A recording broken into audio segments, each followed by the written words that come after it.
Hey everyone, thanks for watching. I'm back today with another book review video and I have a lot of books to talk about. I can't even remember the last time I did a book review video, and I have read so much because there's been so many summer books going on. So I think I have 7 books that I'm going to share with you. I even have more, but I'm trying to break this into smaller videos, so hopefully they won't be too long. But if you want to see what books I have been reading and reviewing, please keep watching. Jumping into it, I actually realized once I was playing back the intro that I forgot to take out my hairband. I just did my makeup right before I did this video, and I put my hairband in when I do my makeup to keep my hair off my face, and then somehow forgot that it was in there and started recording anyways, and just realized it, but we're gonna keep it in there. I have had like just a few comments, not a lot, but people are like, your hair always looks the same, or it's always down, or why don't you wear your hair up, or things like that.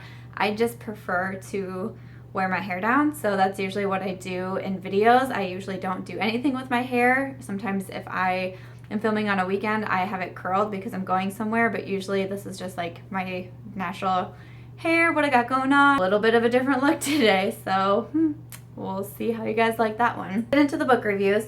The first one that I have is Dear Internet, It's Me, Avery. And this is by Jennifer Ammoscato, maybe. This book was really funny. I really liked the cover of it. I thought it was very cute and it was very eye-catching. So this is so funny, you guys. I didn't know this until right now. I'm looking at the Amazon page because I was going to read you a little bit of it, but the second editorial review listed is me. And in my review that I have on Chick Lit Plus, which I'll leave the link below, in my review I say, I laughed so hard I snorted, I giggled so much I got tears, and this is a must for your summer reading list. And then it says Samantha March Chick Lit Plus review blog.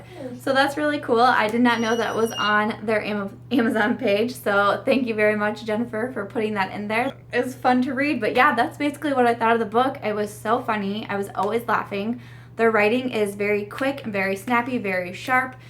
It didn't take me very long at all to get through this book, and it's such, if you are a Chick Lit fan, I just know that you're going to love this one, so very highly recommend it. And the next one that I have is Twin Peaks, and this is by Tracie Banister.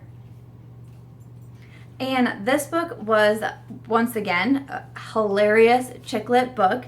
I had such a fun time reading it. I really do like Tracie's books a lot. I highly recommend her if you haven't read any of her books. But Twin Peaks follows 2 twin sisters, and they are totally different. I had a lot of fun reading about both sisters because they are so very different. And Willa made me laugh a lot. She's more of the free-spirited sister, and you never really knew what exactly was going to come out of her mouth. So there was a lot of fun moments with her. There is some mystery in the book as well, which I always enjoy. But then there was a pretty big plot twist, I thought, at the end. I actually didn't see this coming. And I won't tell you what it is because I want you to read the book so you can find out what that is. I didn't see that coming, and it just made me like the book even more. I felt like it brought even more depth into the book. So super funny. Willa is a pet psychic, which I know I mentioned this book in one of my mailbox posts, and I was like, that got me right away. Who is a pet psychic? I absolutely love that. And really, those parts of the book were so funny, you guys. And I actually talked to my husband about it, and I was like, I wish we could find a pet psychic so someone could tell me what Aries really thinks of us. And really funny book. I highly enjoyed it, and I hope you can pick it up as well. And the next book that I have is 800 Grapes, and this is by Laura Dave. And I mentioned this one in a mailbox video as well, and I mentioned how much I just loved the cover because I absolutely love this cover. This is not the first book I've read by Laura Dave, and I highly recommend her. It really did have a lot going on. The very last line on the back cover is, 800 Grapes is a story about the messy realities of family, the strength and weaknesses of romantic love, and the importance of finding a place to call home. So basically, we follow Georgia, and she's having some issues not only with her family, and she's discovering some family secrets, but she's also having problems in her relationship. She finds out a really big secret about her fiance, and the book kind of takes us through what happens after she finds that out and, you know, how they make things work. I really enjoyed the family aspects of the book. Georgia has brothers and she relies on them a lot, and they were interesting to read about because we also get a look into their lives as well and what they have going on, and they also have a lot going on. And their subplots were really interesting to read about. Same with her parents. They have a lot going on in their lives as well that we're learning about. I really did enjoy it. I do recommend it. I will say that I thought the beginning started off just a little bit slow, and sometimes the book read at a slower pace than what I like. But still, overall, I thought it was a very good book. I really, really enjoyed it, and I think it is a good beach read for the summer. And the next one that I have is The Blowoff, and this is by Mickey J. Corrigan. And if you can't tell from the cover, this is a bit of a sexier book, but it's a really fast read. It says the print length is 152 pages, so I read it off my Kindle, and I thought it was very fast. But we follow Shea, and basically Shea is like a woman of the night. And she decides that she doesn't want to be that anymore. She actually works as like a hooker for one night and then is like, no, this actually is not for me. But she understands how much money one can make from being in that profession, and she decides to try to start her own kind of business with some other females as well, and they devise a plan of basically seducing men and drugging them and then robbing them. But so that is kind of like the business plan that they come up with, and then we just get like really quick snippets of different men that they try to seduce and rob and all that good stuff. So really fast read. I do recommend that you're older to read this because there is a lot of heavy and graphic sexual content in here, but also at the same time I laughed a lot throughout this book, and I thought it was really funny.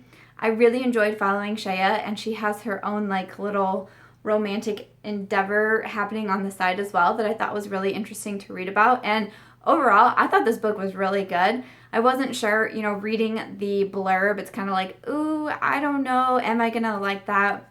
I'm not a huge erotica person, so not totally what I would say is like my main genre, but I thought this book was hysterical, very well written, and just short and quick. So if you're looking for just a little fun read to kind of take you into another world for a few hours of your day, I would recommend this one to you. And I just have 2 more books left to share for this video, but the next one is Confessions of a Virgin Sex Columnist, and it's by K. Marie. Also writes under Caitlin Davis, and that says it in the cover there. You can't garner from the title. Follow Skylar Quinn, and she lands a job as a sex columnist, but she happens to be a virgin.